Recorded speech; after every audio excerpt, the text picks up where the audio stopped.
annual showcase. And this is aptly called our showcase because it's showcasing what we took to the Ohlone High School Drama Festival. We brought home 5 trophies this year. And we did have our first, which you're going to see tonight at the top of Act 2. And I'm just so proud of the performances that all the students are giving. The one that is at the end of Act 1, it was not taken to Ohlone. We have an absurd theater unit in advanced drama. And my daughter and I saw the birthday party at ACT this year, and it's amazing and terrifying. And I thought, gosh, that'd be a good scene for some kids to do. Thinking it's gonna be really hard for them to do, and they are incredible. So we are ending our Act 1 with a scene from the birthday party. And so there'll be some absurd and a couple of Shakespeare. 2 from the Reduced Shakespeare Company. Some wonderful monologues. There's a Greek piece, and we have a Molière and a Chekhov. So we kind of run around the world with our showcase this year. I'm so proud of these students and how hard they work and how creative they are as actors and directors and producers. And I'll say more about the seniors at the end of the evening. But thank you so much for coming and being able to enjoy these. At this time, if you haven't already, please turn your phone off. And we will have a 15-minute intermission. And if you should need to leave the theater the way that you came in, upstage right behind this curtain there's an exit, and down stage left behind that curtain there is an exit. And thank you so much for supporting Carmont Drama.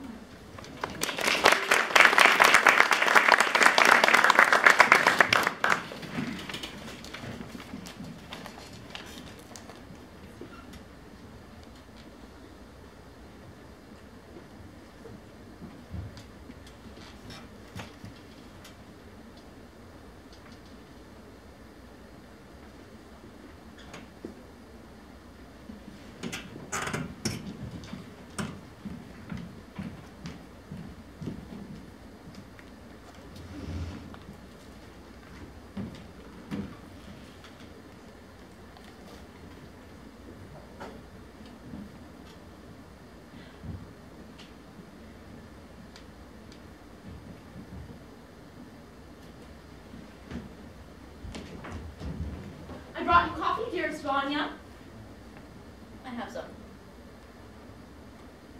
Oh. But I bring you coffee every morning. Well, yes, but you weren't available. Oh, I was briefly in the bathroom. Couldn't you wait? I don't know. The coffee was made. You weren't there. I'm capable of pouring coffee into a cup. But I like bringing you coffee in the morning. Fine. Here, take this cup and give me that one.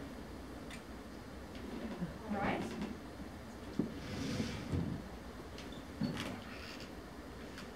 I feel better now. I'm glad.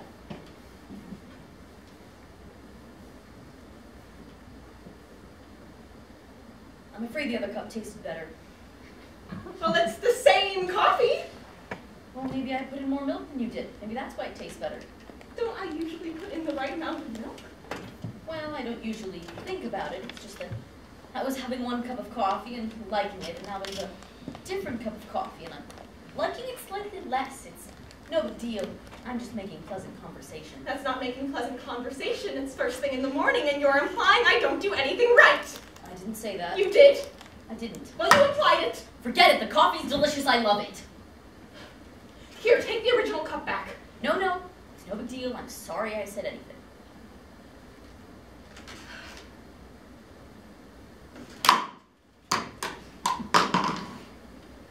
Is this how you're going to be today?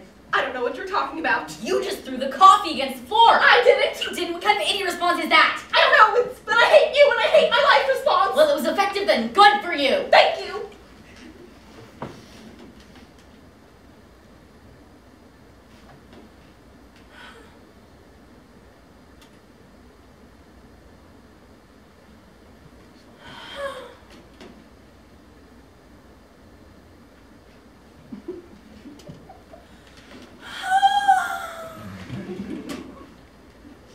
Your sadness is very heavy this morning, Sonia.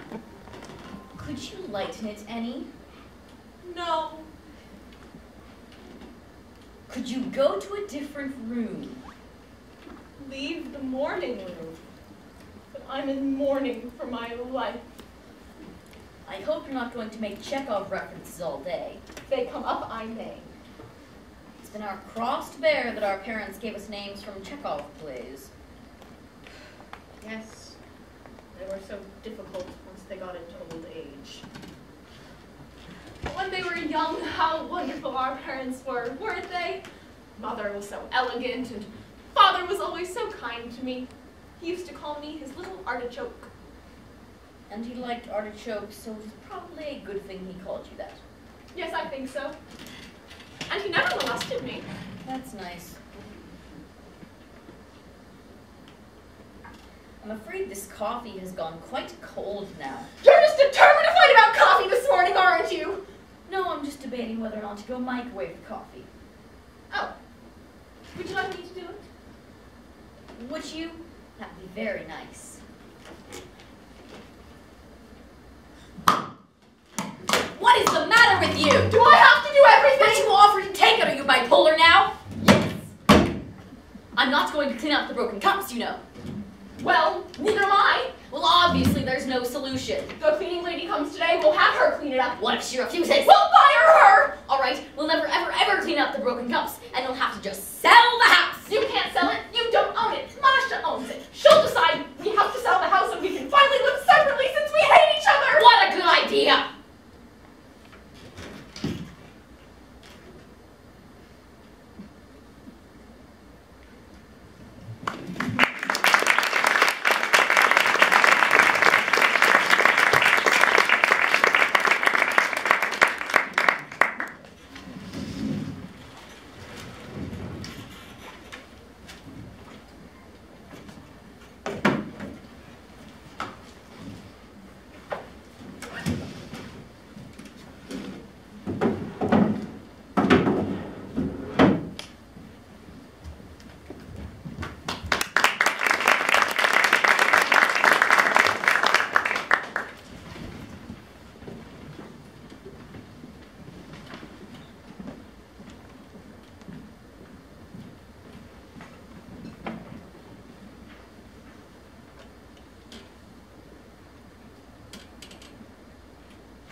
Roman brethren,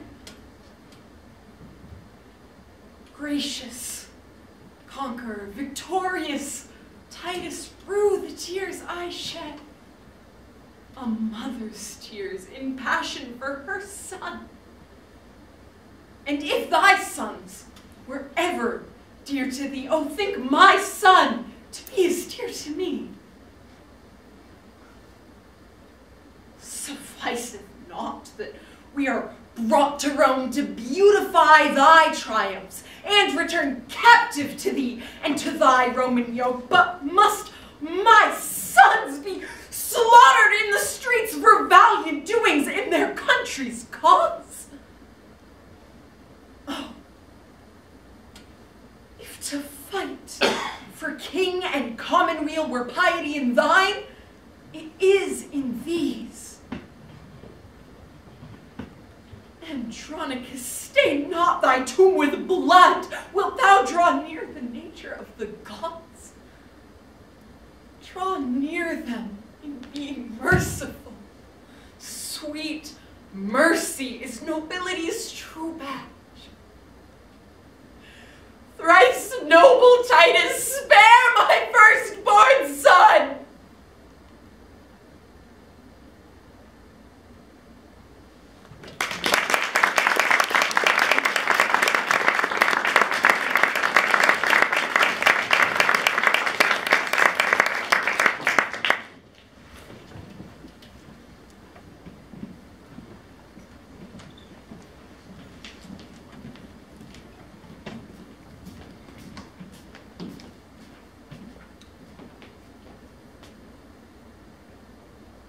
Hey guys, why don't we lighten up from all the heavy tragedies and move on to comedies? Yeah! Comedies! Now, Shakespeare's comedies were greatly influenced by the Roman plays of Plautus and Terence, Ovid's hilarious metamorphoses, and the rich Italian tradition of Commedia dell'arte. He was a genius at borrowing and adapting plot devices from these different theatrical traditions. Isn't that usually called plagiarism? Shakespeare didn't plagiarize, he distilled. Whatever. He is a big cheater. Hey, it takes a real genius to put 5 ideas into 16 plays. Well, yeah, but I can never tell them apart. Like, okay, what's the one with the shipwreck and the identical twins and the big wedding at the end? All of them. See, that sucks. Well, Shakespeare obviously should have written one exemplary play instead of 16 sucky ones, so I have taken the liberty of condensing his comedic diarrhea into a single, solid, well-formed lump of hilarity, which I have entitled The Comedy of Two Well-Measured Gentlemen Lost in the Merry Wives of Venice on a Midsummer's Twelfth Night in Winter, or Cymbeline taming Pericles, the tempest and the merchants of love as much as you like it for nothing, or 4 weddings and a transvestite. Act 1. A Bohemian duke swears an oath of celibacy, hands the rule of the city over to his tyrannical brother, and sets sail for the golden age of Greece. While rounding the heel of Italy, the duke's ship gets caught in a terrible tempest, which casts him upon a desert island, along with his sweet, innocent, and clueless young daughter. Oh, dear father, I am so lonely and pubescent on this island. I am sad, boo-hoo, and frisky. Oh, precious daughter, watch out for symbols of colonial oppression, lurking in caves, waiting for virgins. Okay, bye-bye. Meanwhile, the duke's long-lost son, a handsome, dashing, and clueless merchant, is also shipwrecked, coincidentally, on the very same island. How shall I survive without funds in this strange foreign land? I know. I must needs find me an old Jew. Behold, here come an old Judeo-Italian stereotype now. What's the matter with you, huh? Anything on money? The wicked Jew tricks the merchant into putting down his head as collateral for the loan. Such a deal. Act 2. Fearing ravishment, the clueless young princess disguises herself as a boy and becomes page to the handsome, dashing, and clueless young soldier. You there, boy. Yes. I mean, yes. You shall woo Lady Violivia for me, for she is shrewish, and I'm sick of love. Oh, I do feel phlegmy down there, for while I may not speak aloud, I do love thee, though I am a boy. I swingeth not that way, boy. Violivia, hie thee hither, from hence to thence. Hence to thence. Act 3. The beautiful, virginal, and clueless young princess arrives in Mandrag to woo the Lady Violivia. It is I, the bitchy shrew Violivia. Hither. Hie thee hither. If you come in, I'll show you my zither. Act 4. On the 12th night of midsummer, a puckish sprite lures all of the lovers deep into a forest and squeezes the aphrodisiac juice of the hermaphroditic flower into their eyes, while the queen of the fairies seduces a rude mechanical with the head of an ass. Yeah, well, I got an ass of a man and I'm hung like a donkey. Act 5. In ensuing bisexual animalistic orgy, the princess's clothes get ripped away, revealing a smoking bod and female genitalia. The merchant recognizes his sister. My nearly identical twin. My long lost and strangely attractive brother. The shrew realizes she's bi-curious. Oh, brave new world. The dashing prince decides he actually prefers bottom. And thereby hangs a sweet tale. The Jew exits, pursued by bear. Oh, you bear! Now, they all went down to the state of Massachusetts and got married, then went out for dinner. Now give us your hands if we be friends. Because all is well that finally ends. Thank you.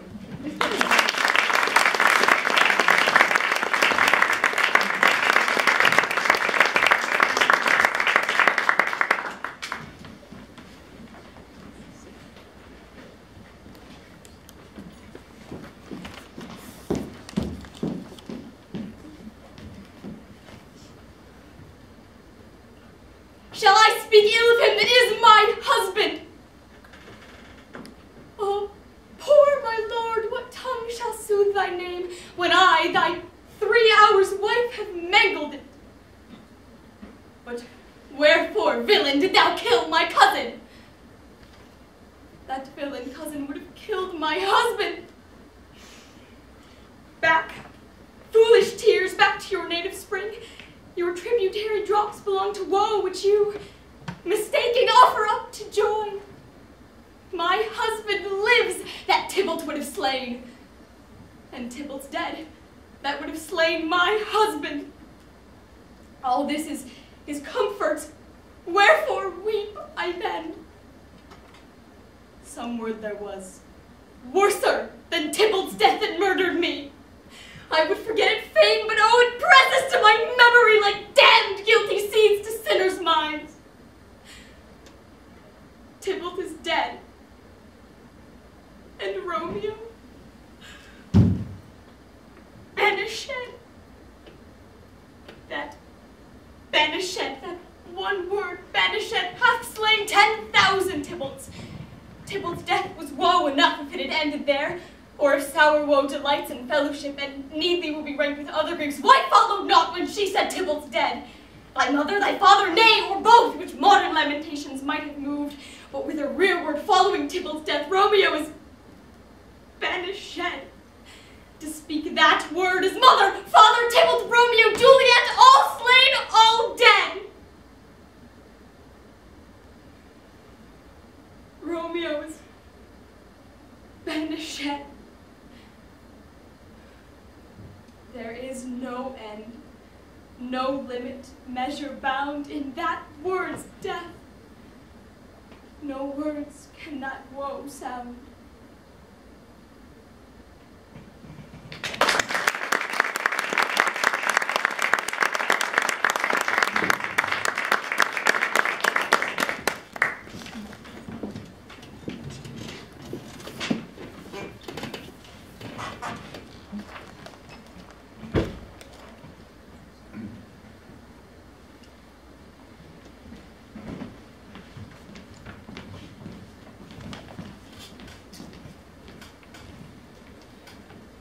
I love thee not, therefore pursue me not. Where's Lysander and fair Hermia, the one I'll slay and the other slayeth me? Thou toldest me they were stolen unto this wood, and here I am enwoed within this wood because I cannot meet my Hermia. Hence, get thee gone and follow me no more. You draw me on, you hard-hearted Advent, yet not iron you draw for my heart, as true as steel.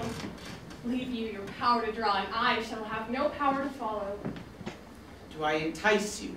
Do I speak you fair, or rather do I not, in plainest truth, tell you I do not, nor I cannot love you? For that, I do love you the more. I am your spaniel, Demetrius. Use me but as your spaniel. Spurn me, strike me, neglect me, lose me. Only give me leave. And witness, I am begged for your love, and worse respect, to be used as your dog. Tempt not too much the hatred of my spirit, for I am sick when I do look on thee. And I am sick when I look not on you. You do impede your modesty too much. To leave the city and commit yourself into the hands of one that loves you not. To trust the opportunity of night and the ill counsel with the rich worth of your virginity. Your virtue is my privilege. Therefore, it is not night when I do see your face. Nor doth this wood lack worlds of company, but for you and my respect are all the world. Yet, how can it be said I am alone when all the world is here to look on me? I will not stay thy questions. I'll run from thee and hide in the brakes and leave thee to the mercy of wild beasts. The wildest hath not such a heart as you. Run when you will. The story shall change. Apollo flies and Daphne holds the chase. The dove pursues the griffin. The mild hind makes speed to catch the tiger bootless speed. When cowardice pursues, valor flies. Let me go. Or if thou follow me, do not believe, but I shall do thee mischief in the wood. I, in the temple, the town, the field, you do me mischief. Fie, Demetrius! Your wrongs do set scandal on my sex. We cannot fight for love as men may do.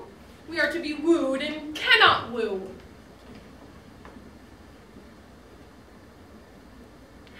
Oh, run from me, make heaven of hell, to die upon the hand I love so well.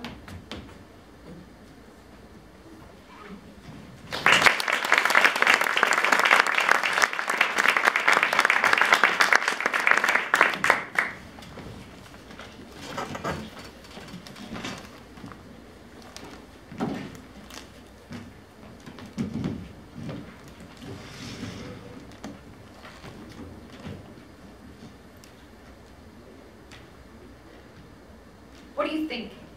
No, don't answer that. That's stupid. That's such a stupid... You know, you can tell me. Whatever it is, I won't judge you. So, what are you thinking? Is it about me? Not that it would matter if it weren't or were, actually. So, are you thinking about me? Phil? What, good things? I mean, is it a negative? Are you thinking a negative? Not that I'm bothered. I'm not bothered. Phil, I'm not bothered, okay? What, like I talk too much? Is that it?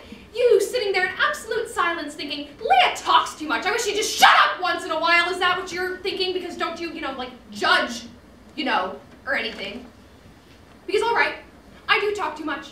There, I said it. I talk too much. Why don't you just shoot me?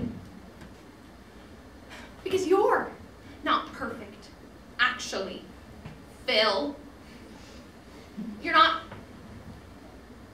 You're a little.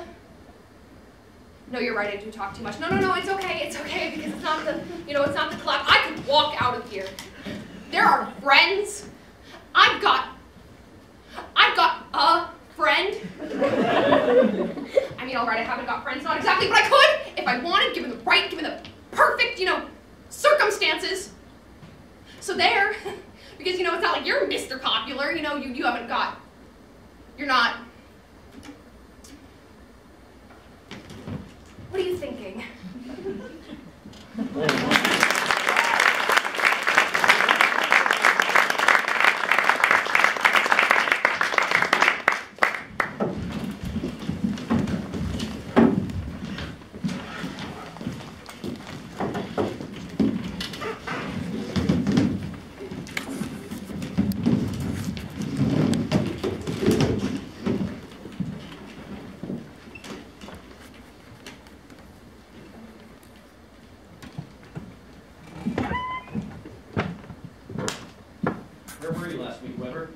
Where do you keep your suits? Why did you leave the organization? What would your old mom say? Why did you betray us? You hurt me. You're playing a dirty game. That's a black and tan fact. Who does he think he is? Who do you think you are? You're on the wrong horse. When did you come to this place? Last year. Where'd you come from? Somewhere else. Why'd you come here? My feet hurt. Why'd you stay? I had a headache. Did you take anything for it? Yes. What? Fruit salts. Enos or Andrews? And did you stir properly? Did they fizz? No. Now wait, Did they fizz? Did they fizz or didn't they fizz? He doesn't know. You don't know.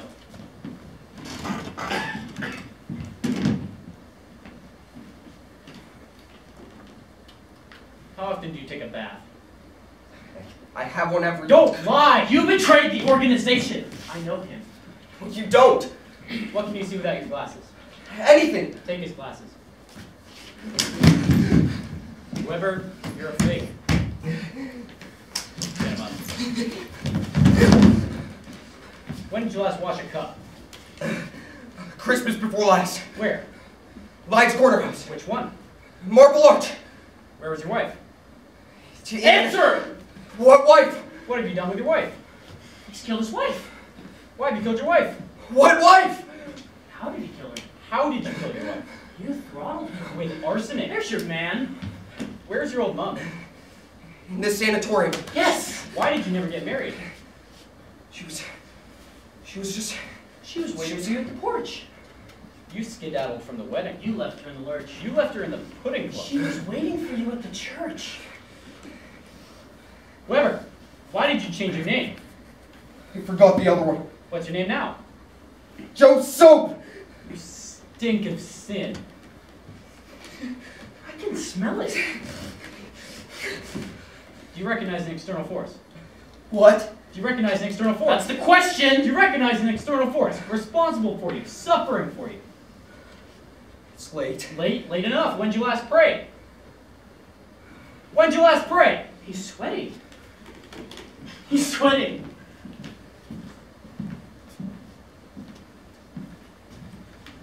Is the number 846 possible or necessary? Neither. Ah! Is number 846 possible or necessary? Both! Ah! It's only necessarily necessary. Both! Ah! Wrong! Why do you think the number 846 is necessarily possible?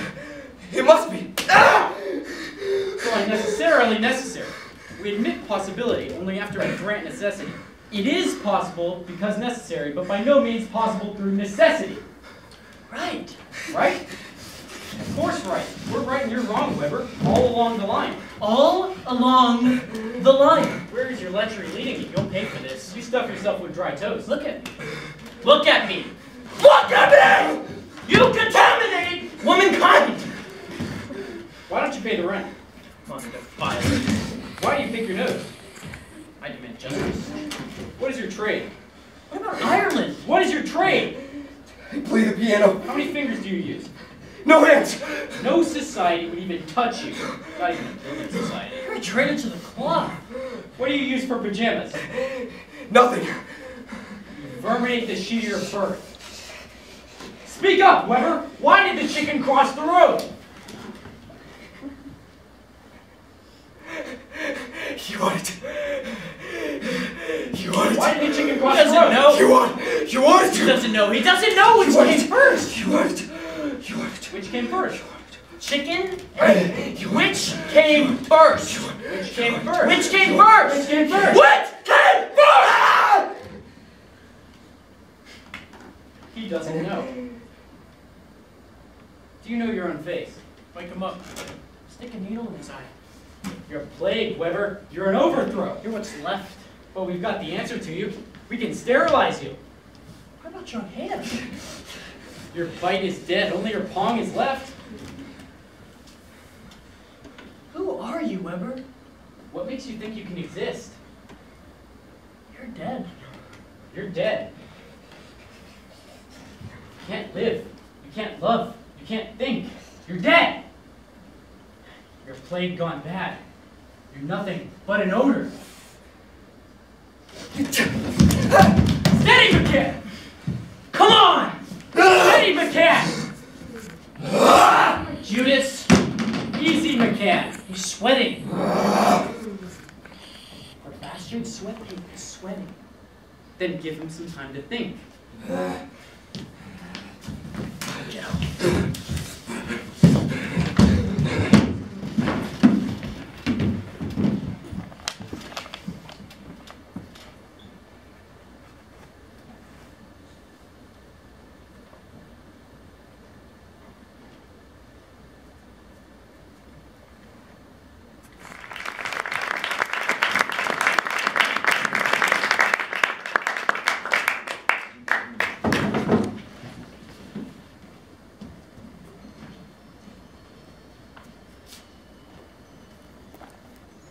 All the world's a stage.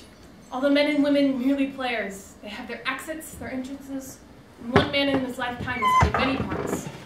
How many parts exactly must one man play? According to my computations, there are 1,122 roles in Shakespeare's works. Way too many. Take, for example, his most popular play, Romeo and Juliet. Two passionate lovers, a meddling nurse, and a sympathetic priest. All vital to the story, but Mercutio, Lady Capulet, unsightly fat on Shakespeare's otherwise muscular body of work. Let us therefore begin our shrinkage of Shakespeare's canon by rendering the gristle, blubber, and fat, leaving the tender, moist, underage flesh of Romeo and Juliet.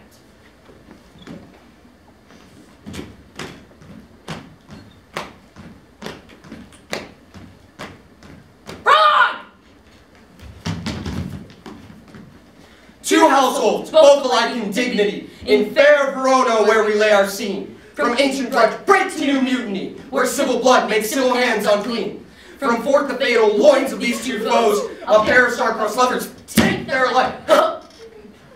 Whose misadventured, hideous overthrows do, with their death, bury their parents' strife. Act 1, Scene 1. Behold, two men in search of imbroglio. For Capulet Samson, for Montague Benvolio. Verona's fragile peace shall be undone, and tragedy begin with the biting of the thumb. Oh, I like to rise done. early in the morning His name was when the Mr. sun J. she I rise. said, oh no, Always I came my hate hate stay his away. blood place for God, I'm gonna kill him.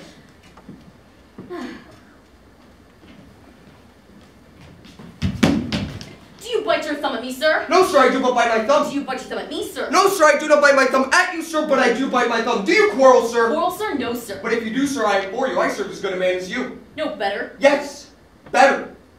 You lie. Down with the Montagues! Of yours, Capulet. Ah! Ah! Ah! Ah! Ah! Ah! Ah! Subject! Oh no, it's Prince! Enemies of peace, O pain and torture, throw your mistempered weapons to the ground and hear the words of your beloved prince. Buzzkill. You, Capulet, come with me now. Benvolio, you come this afternoon. To hear our pleasure in this farther case. Brown nose. Ass hat. Oh, where is Romeo? Saw you him today? Right glad I am he was not this fray. But see, he comes. Good morrow, cuz. 'Tis the day so young. But noon struck 9. I mean, sad hours seem long. What sadness lengthens Romeo's hours? Not having that which having makes them short. Love. Out! Out of love. Out of her favor where I am in love. Alas, that love, so gentle in his view, should be so rough and tyrannous in proof. Alas, that love whose view is muffled still should without eyes see pathways to his will. Oh. Go ye to the feast of Capulets. There supped the fair Rosalind whom thou so lovest, with all the admired beauties of Verona. Go thither and compare her face with some that I shall show, and I shall make thee think thy swan a crow. None fairer than my love. There's free beer. Let's go then. Now hie to the feast of Capulet, where Romeo shall meet his Juliet, in a scene of timeless romance.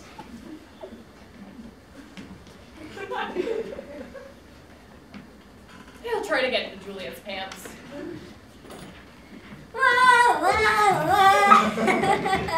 How she doth teach the torches to burn bright.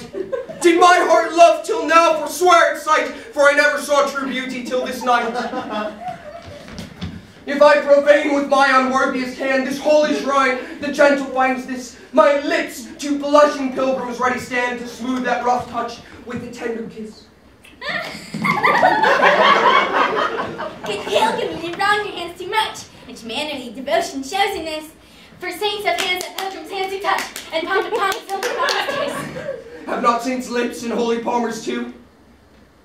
Aye, pilgrim, lips that they must use in prayer. Oh, then dear Satan, let lips do what hands do. Saints do not move, though grant for prayer's sake. Then move not while my prayers effect I take. Then from my lips the sin that they have took. Sin from my lips, O trespass sweetly urge, give me my sin again. I don't want to kiss you, man. Look,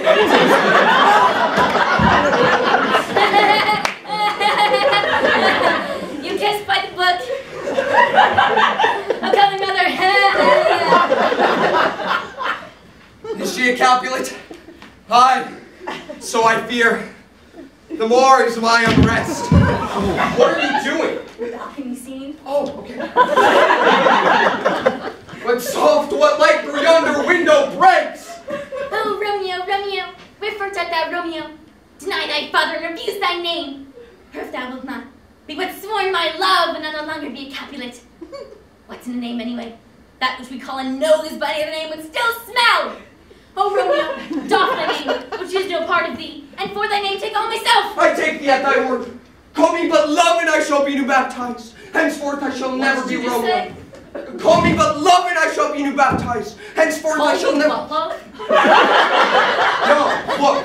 I said call me but love and I shall be new baptized. Okay, Henceforth... your butt love. What man art thou? That Romeo and the Montague. Neither fair maid if either be dislike. Dost thou love me then? I know thou art like I, and I take thy word. Even if thou swearest, thou mayest prove false. Oh, Romeo, if thou dost thou pronounce it faithfully. Lady, by yonder blessed moon, I swear. I swear not by the moon. What shall I swear by? Her. Her? Okay. Lady, by yonder blessed virgin, I swear. No, I don't think so. Although, do not swear at all. Although I join thee, I have no joy in this contract tonight. It is too rash, too sudden, too unadvised. Ere like the lightning, one can say, it lightens. Sweet good night. Sweet good night. Sweet good night.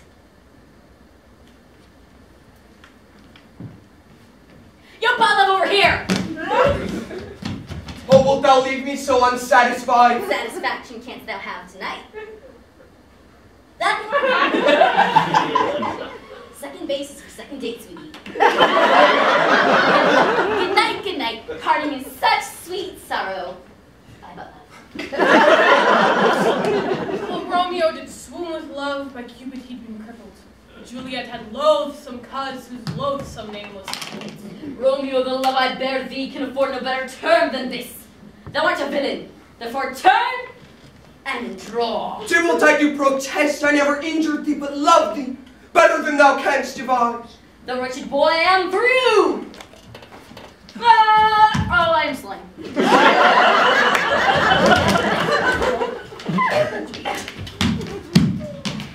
Moving right along, then. From Tybalt's death onwards, the lovers are cursed, despite the best efforts of the friar and the nurse. Their fates pursue them, they can't seem to duck it. By the end of Act 5, they both kick the bucket. Down the pacey fairy-footed steeds, and bring cloudy night immediately. Come, civil night, come Romeo! Thou day and night, come gentle night, come loving black crab night. Oh, night. Oh, come, and bring me my Romeo! Oh, boo, hoo. Oh, it is my nurse. Now, nurse, what news? Alas, the day, he's gone, he's killed, he's dead. Can heaven be so envious? Oh, Romeo, whoever would have thought it, Romeo? What villain art thou that dost torment me thus? Hath Romeo slain himself? I saw the wound. I saw it with mine own eyes here in his manly breast. Is Romeo slaughtered and is Tybalt dead? No! Tybalt is slain and Romeo banished. Romeo that killed Tybalt, he is banished. Oh God! Did Romeo's hand shed Tybalt's blood? It did. Alas, the day it did.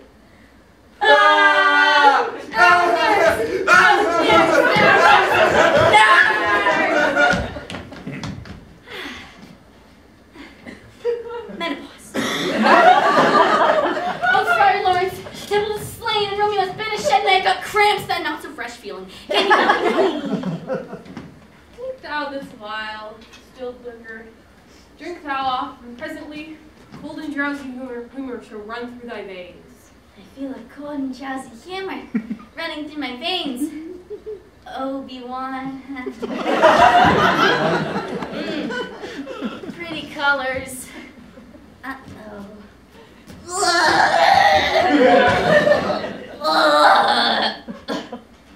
There, I feel much better.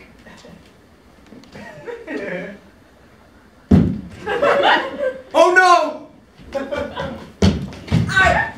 We go right. Sorry.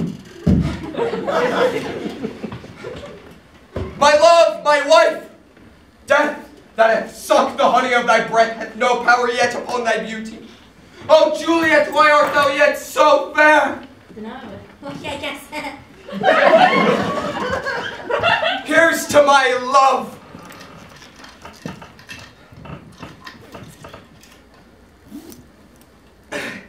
Oh, true apothecary, thy drugs are quick. Thus, with a kiss, I die.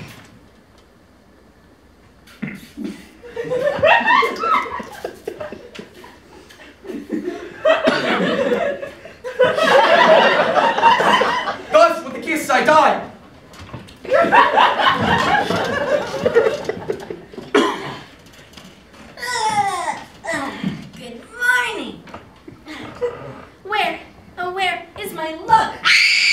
What's this? A flask close my close hand. Poison I see, and Benny's timeless end. Oh, churl, drunk all left, no friendly drop to help me act. Then I'll be brief. Oh, happy dagger, this is thy sheath. That's Romeo for you.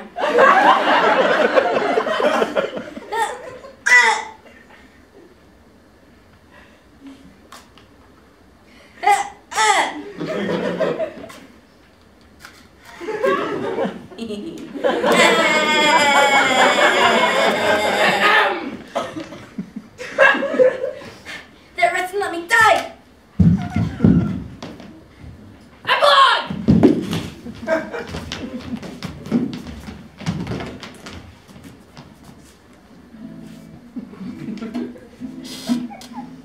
Gloom and peace this morning with it brings. The sun for sorrow will not show its head. Then go forth and have more talk of these sad things. So shall be pardoned and so put a shame. For never was their story of more woe than these of Juliet and her Romeo. And Romeo and Juliet are dead.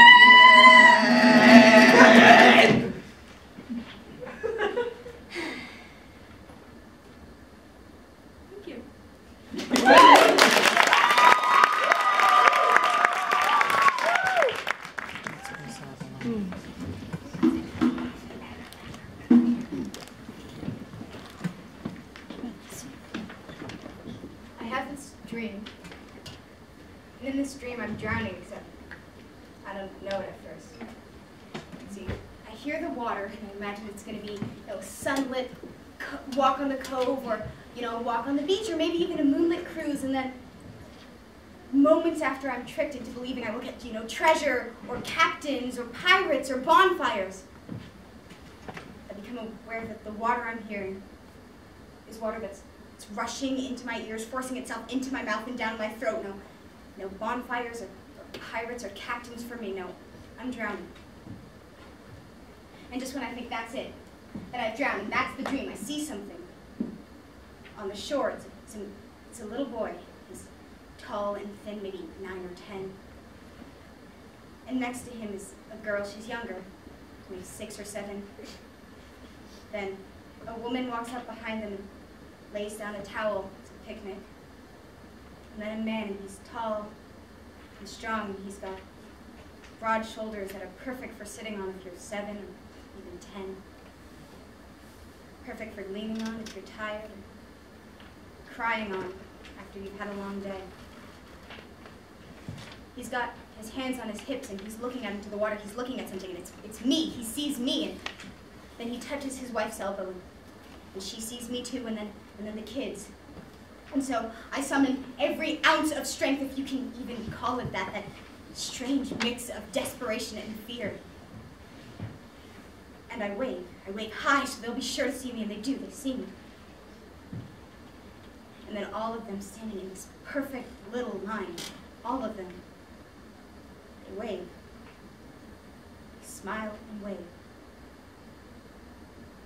When the mom goes back to the towel, and Dad sits down and he props up his feet, and the little girl, she goes, looks for seashells or something. The little boy, he just stands there smiling and waving, smiling and waving, smiling and waving. And then I drown.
Building explosion. Explosion on top of World Trade. Plane into top of building. From floor 47, anonymous female caller states building shakes and smells of gas. Male caller states he's on the 87th floor. States 4 persons with him. States there's 5. People screaming in background. States possible smoke coming through door. States cannot breathe. Floor 103. Call disconnected. Male caller Caggiano states people are trapped on the 84th floor. Check room. 35 to 40 people. Female caller states son and another male are trapped in room 8617. Female caller states people are trapped on top of building. States need someone top of location. Male caller wants to know how to get out of building. Male caller states he's trapped on the 22nd floor. Hall and hallway. Smoke coming in. Unable to breathe. Male caller states will break in. Go ahead, Air C-14. People falling out of building. Air C-14 unable to land on roof.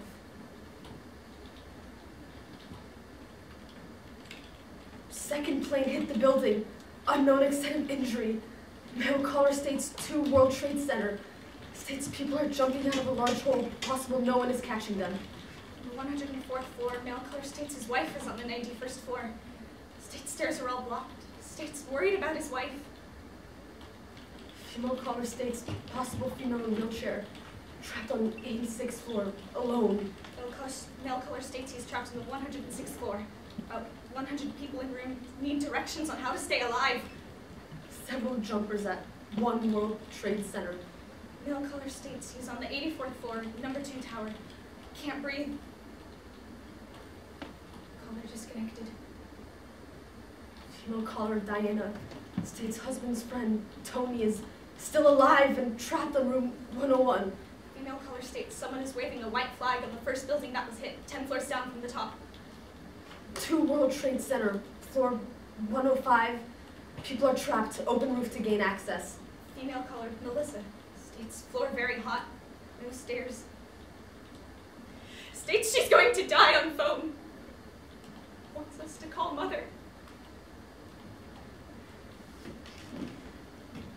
Female caller states floor 106 is crumbling. No wearing jacket. 1 World Trade Center. Male just jumped. People are on top, People waving, crying. are still alive. No voice contact. 1 World Trade Center. Floor 106, 105, collapsing. Pentagon in Washington has been struck by airplane.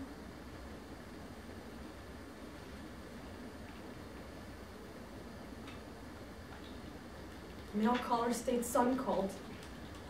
States trapped on 98th floor. 1 World Trade Center. Smoke is getting worse. Center has collapsed. Call disconnected.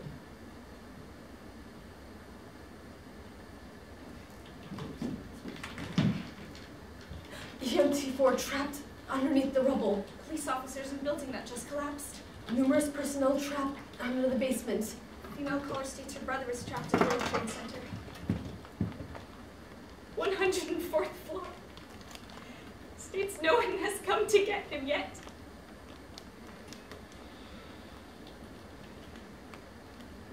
It does appear that North Tower is possible leaning at this moment. Air C-14 is buckling. Leaning to the southwest. North Tower is leaning. North Tower is getting ready to fall. North Tower's collapsing. Entire tower down.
Should I sit down? Would you like to sit down?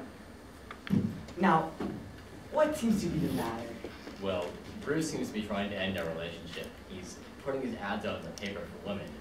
He seems really serious about this new one. And why does this bother you? Well, Bruce and I have been living together for a year or more. Living together Yes. as roommates? Well, if that's the euphemism you prefer. I prefer nothing. I'm here to help you. But you can see the problem. Well, if Bruce should move out, surely he can find another roommate. They advertise it in the newspaper. I have not come to you for real estate advice. I've come to you because my lover and I are in danger of breaking up. Lover? Bruce, your patient, who's just here. He and I are lovers, didn't you know that? Good God, no! What do you mean, good God, no? But he doesn't seem homosexual. I mean, didn't Bruce talk about us at all? Am I that unimportant to him? I really can't remember without access to the files. So, you and Bruce are uniting, eh? Oh, dang, I didn't pick that up. I don't care to talk about it. Very well then, we'll move on to something else. I'm sure I can guess what goes on anyways. I wasn't born yesterday. Homo. What? Oh, I'm sorry. It's a terrible urge I had. Homo! Oh, sorry, I did it again. Homo! Oh God, it's my blood sugar. Homo! It's my, I need a cookie. Oh, no, wait, don't go. I have a cookie. Here, let me just, cookie.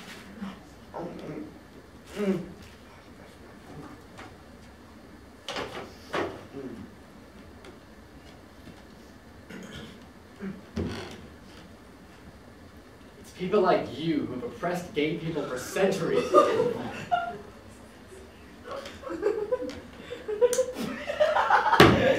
Good for you, bravo. You're expressing your feelings. People have got to express their feelings. It's a starting pistol. I bought it a couple days ago, right in Bruce with. Good. I didn't want to go to prison. It's the only reason it's not a real gun. Good reason. You know what you want and what you don't want. Now, do you know why I don't have ulcers? I don't know. I don't have ulcers because I don't depress myself. I just let them rip. Now, a few seconds ago, when I wanted to hurl anti-homosexual epithets at you, I just depress myself. I just let them flow. And then you just got a gun of yours and you shot me. And that's the beginning of mental health. Well, I followed you. And you didn't even say that. You would buy the gun to shoot me. You bought the gun to shoot Bruce in that floozy of his, right? Yeah. So you see where I'm getting at? So you're saying I should follow through on my impulse and to shoot Bruce and Prius? I've never had such a successful first session. I can go to that restaurant right now. Good! But will you come with me? In case someone tries to stop me, I can explain that it's all just part of my therapy. Good reason. Yeah, I can go with you. But should I bring this with me or leave it here? Well, which do you really want? You're right. Good for you. Which do I really want?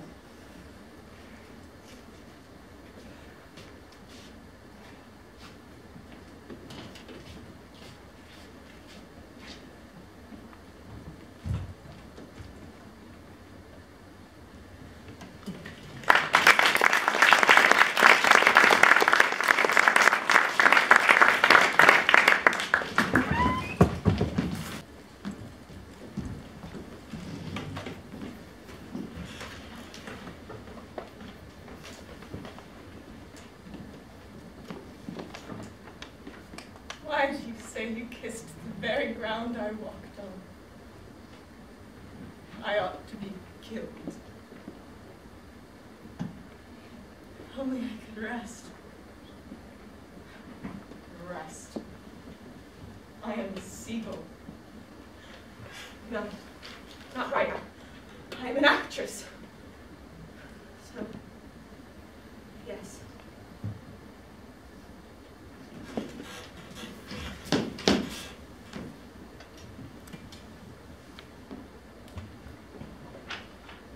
here too?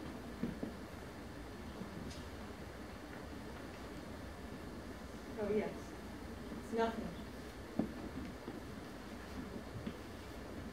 He didn't believe in the theater.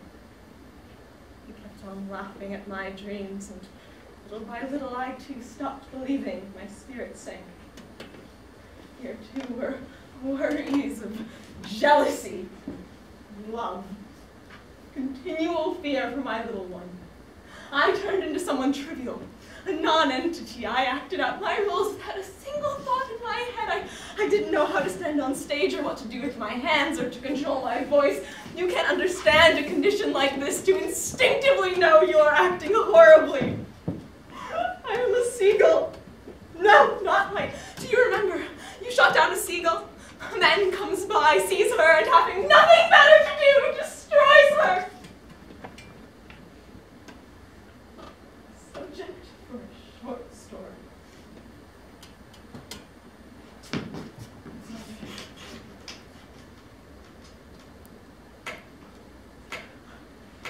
What was I talking about? I was talking about theater. I'm not the same now as I used to be.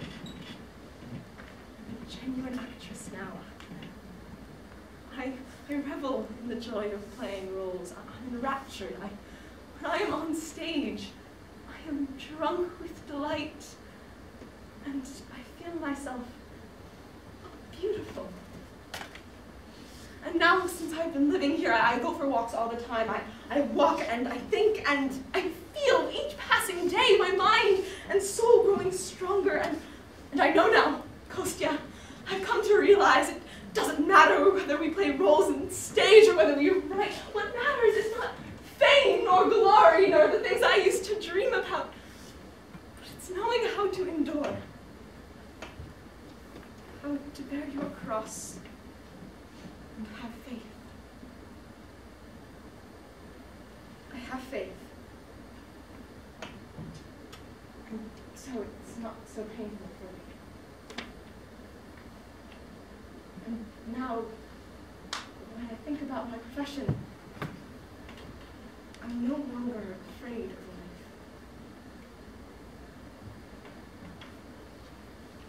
I'm going now. Bye. And I become a great actor. And why my heart, perhaps too quick to yield, feels free to let its passion be revealed. That which our lips deny, our pulse confesses, and that in time, all no's return to yeses. Madam, to please use my joy, my only goal. Your love is the restorer of my soul. And yet I must beg leave now to confess some lingering doubts as to my happiness. I shan't quite trust your fond opinion of me until the feelings you've expressed so sweetly are demonstrated somewhat more concretely. Why be such in hurry? Must my heart exhaust its bounty at the very start? We trust no promised bliss till we receive it, not till the joy's ours can we believe it. How furiously you take one's heart in hand and make your every wish a fierce command. How can it be right to press me with such force? Give me no quarter, show me no remorse, and take advantage by your stern insistence of the fond feelings which weaken my resistance. But how can I consent without offense to heaven, toward which you feel such reverence? If heaven is all that holds you back, don't worry. I can remove that hindrance in a hurry. Some joys which grow wrong in heaven's eyes, but heaven is not averse to compromise. Assuage my keen desires and feel no dread. Sin, if any, shall be on mine. You've a bad cough. Yes, it's bad indeed. A bit of licorice may be what you need. No, I have a bad cold, it seems. I'm sure it will take much more than licorice to cure it. How aggravating. Oh, more than I can say. If you're so troubled, think of things this way. No one shall know our joy save us alone. There is no evil till the act is known. It's scandal, madam, which makes it an offense, and it's no sin to sin in confidence. Well, clearly I must do as you require, and yield to your importunate desire. If it is sinful, if I'm wrong to do it, so much the worse for him who drove me to it. The fault can surely not be charged to me. Madam, the fault is mine, if fault there be, and... Open the door a little and peek out. I wouldn't want my husband poking about. Do step out to the hall for a minute and see that no one's in it. The man's a perfect monster, I must admit. I'm simply stunned I can't get over it. What, coming out so soon? How premature! Get back in hiding and wait till you're sure. I'll never harbor anything so vicious. Tut-tut, don't be hasty. Try to be judicious. Wait and be certain there's no mistake. No jumping to conclusions, for heaven's sake! Madam, all things have worked out to perfection. I've given the neighboring rooms a full inspection. No one's about, and now I may at last... Oh, fellow! Not so fast.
Oh, now this is the sad part. This is a particularly special year for me in the quality of performances that you all did.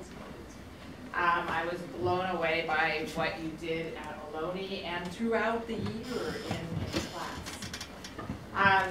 But this is the hardest probably parting of the seniors for me, because I've had most all of you since you were freshmen and all 4 years, and this is going to be really tough.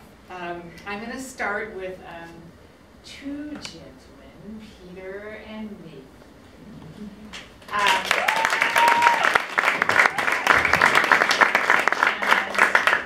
Peter I had in preschool. I was a teacher Nancy way back when, and it was so fun when they come back again and take drama, and I just loved watching you grow as an actor, so please don't give it up. And Nathan and Peter became best friends because of drama. So that's so awesome. And Nathan, you're an amazing actor, and I really, really hope that you're going off to Santa Cruz and keep acting, because I've loved watching you do awesome. And Peter, you've done some incredible performances while you've been here, so keep acting too. Thanks.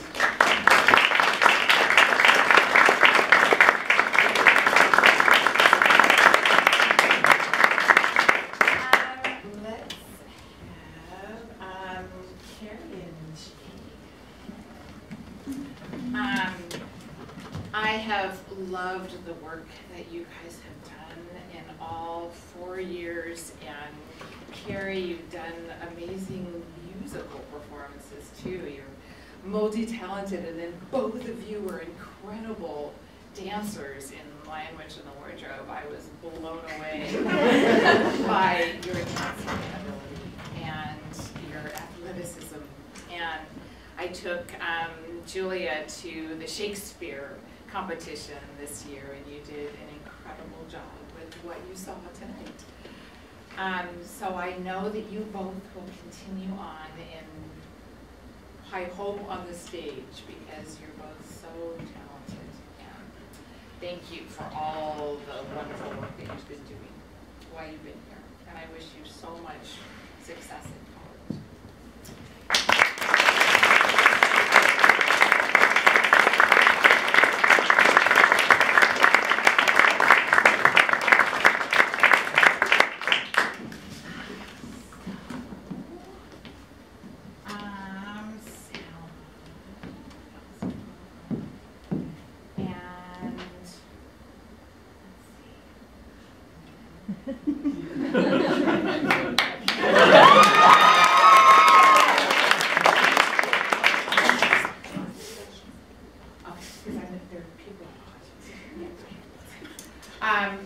Salma, I've had you since you were a freshman, and I've loved everything that you've done and how you've grown as an actress, and you're just such a positive force at Carlmont, and I know that you will continue that as you go on in life, and you were just a beautiful Emily last year in our town, and thank you so much what you've given the department.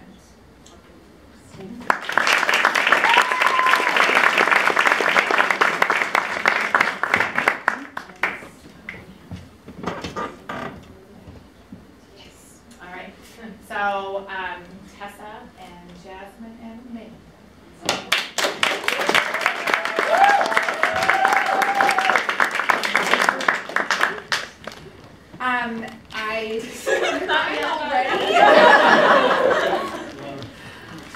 I had these 3 ladies come up all together.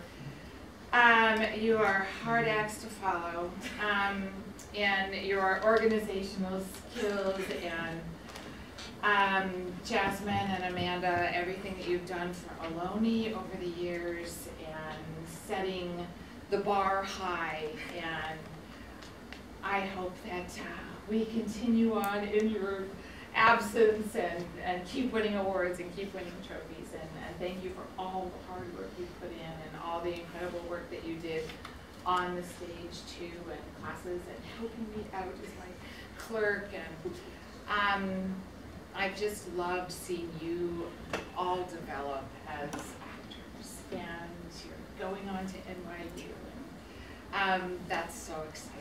And I know you're going to be going all different roads of life, but please keep on the stage, and please keep doing it.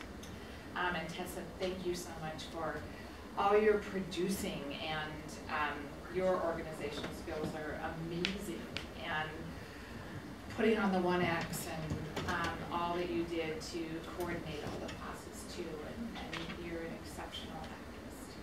Just love you all.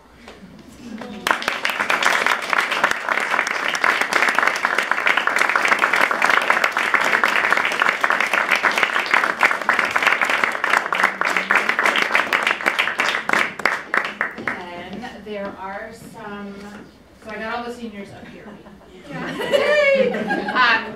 There are some ladies in And so Shay and Lizzie and Spencer, please come up. Rosa, please.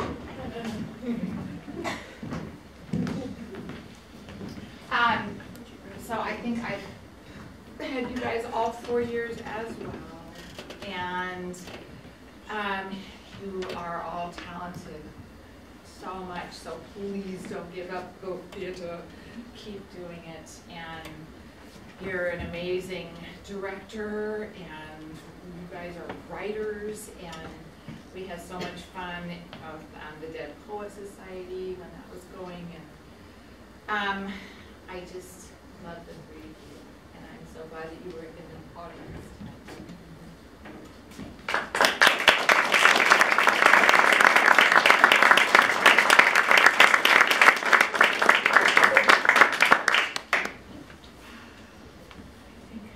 I got through this without crying.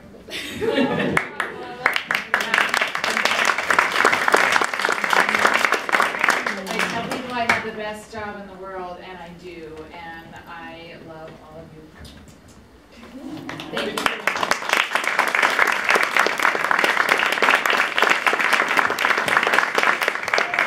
Thank you for being here, and come back in the fall. We're going to do Neil Simon's Rumors, Wildly Funny, and come back and see us. Thank you for being here.